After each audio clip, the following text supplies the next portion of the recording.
Our next concept in this lesson is electrical shock. Whenever our hand is wet, we should not touch the electrical board or switches because it will do harm to our hand or our body. Sometimes the life will go. So such type of action is called electrical shock. This is a phenomena that will be experienced by our body, human body, if you touch an electrical wire or electrical devices. So basically it is harmful. We should know what is happening inside. Whenever if you touch an electrical wire or electrical device is tending to move the charges, it creates a path through your body.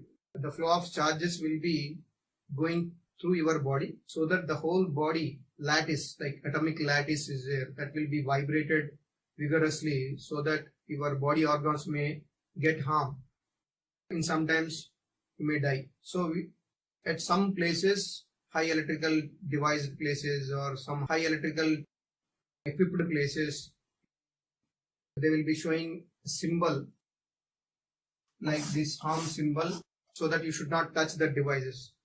If you touch the devices, your body will experience a tremendous electrical charge flow through your body and your body may burst and you may die.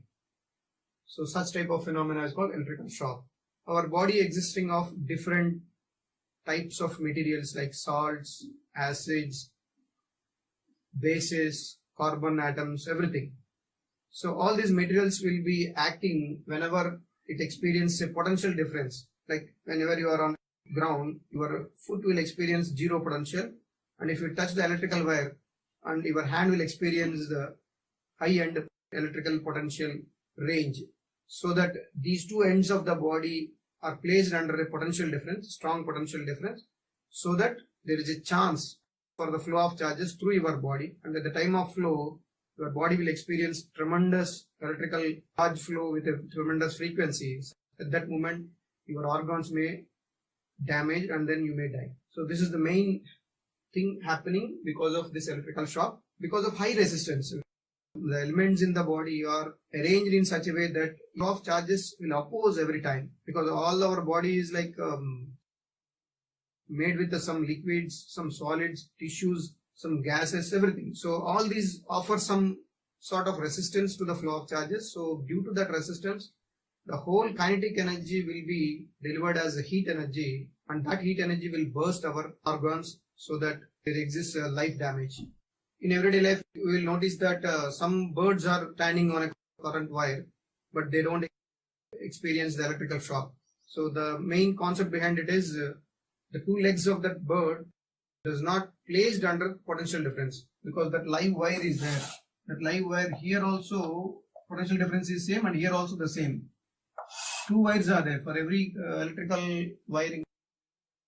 Two wires are there. One is live, one is earth. So if the bird stands here also or else here also, the potential difference at these points are same. So if there is a difference, then there will be a flow of charges. If there is no difference, there is no flow of charges through the body. So the bird does not experience the electric shock even though when it is standing on a wire. Sometimes it happens whenever the wing of the bird touches the other line. Assume that it is trying to fly. Bird is trying to fly. So at that moment, all of a sudden, if its wing touches the other line, then there exists a potential difference in the body. So due to that potential difference, the flow of charges happens. So due to that, the bird may die. If you touch only one, you can't.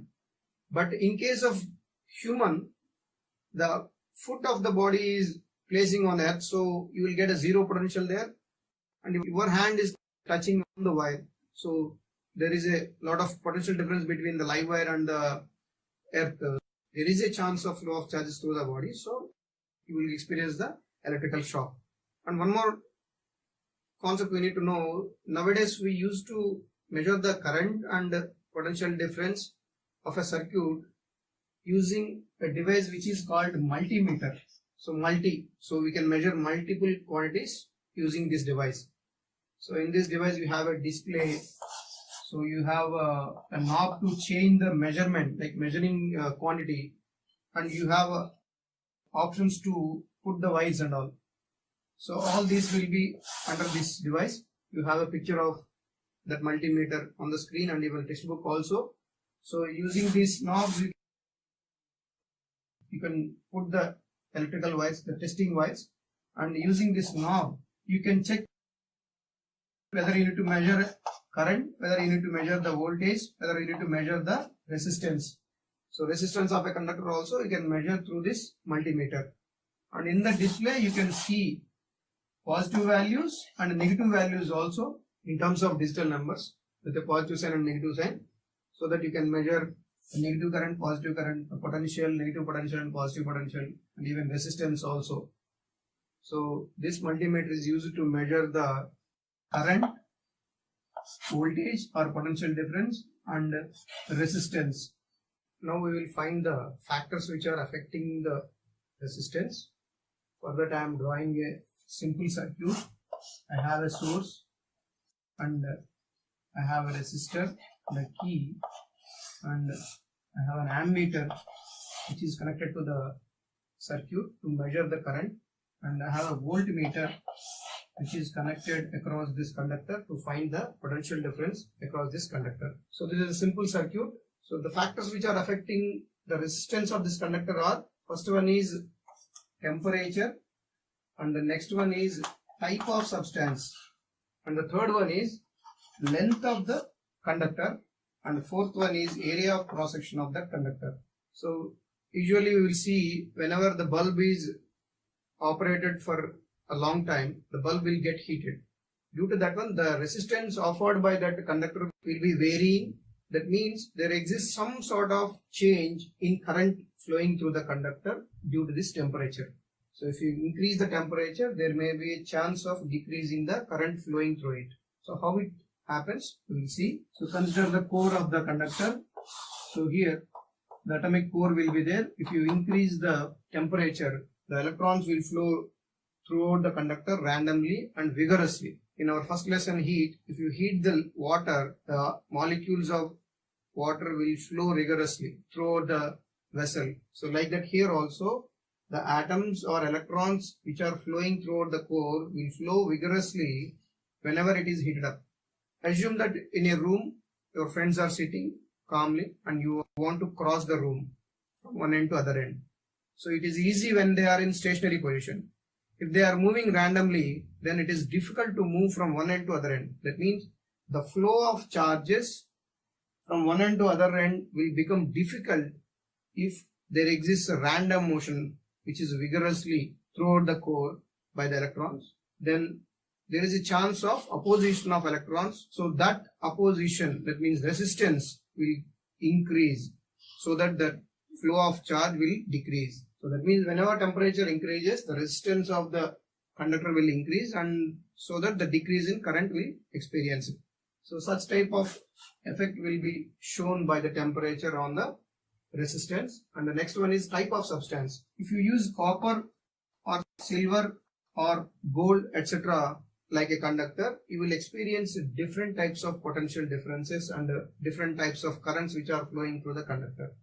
So it depends upon the material also. So usually we will observe, for the sake of household circuits, we will use copper wires. But whereas in public places, the current wires which are placed on the current poles, those are made with aluminum or the alloys of aluminum, etc.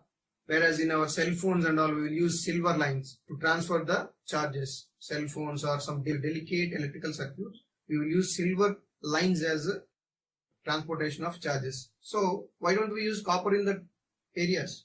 It impacts the flow of the charges. So type of substance will impact the flow of charges.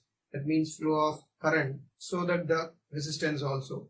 So the resistance of a conductor depends upon the types of substance. The third one is length. If you increase the length of the conductor, the resistance of the conductor is going to increase, because the length of traveling, so from here to here, it is difficult, whereas when compared to here to here.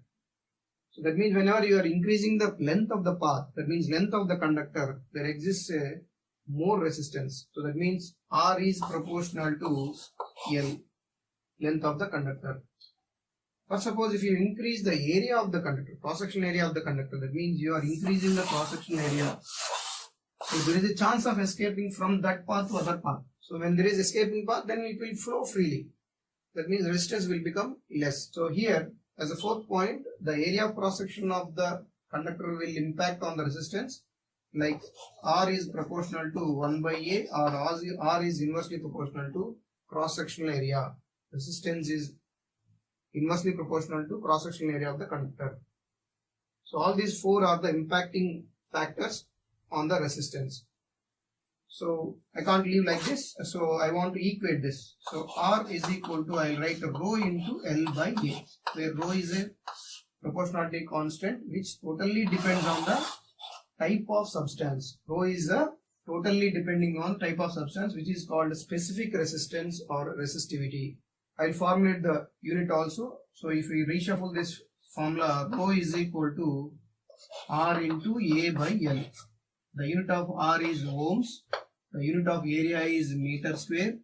The unit of length is meter. So some terms get cancelled. Then you will get ohm meter is the SI unit of specific resistance or resistivity. Such type of formulation is there. So all these things are depending on the type of substance that you are using. In your textbook, you have a tabular form. In that, different materials offer different specific resistance. Based on it, you can do some problems to find the resistance of different conductors or different resistors.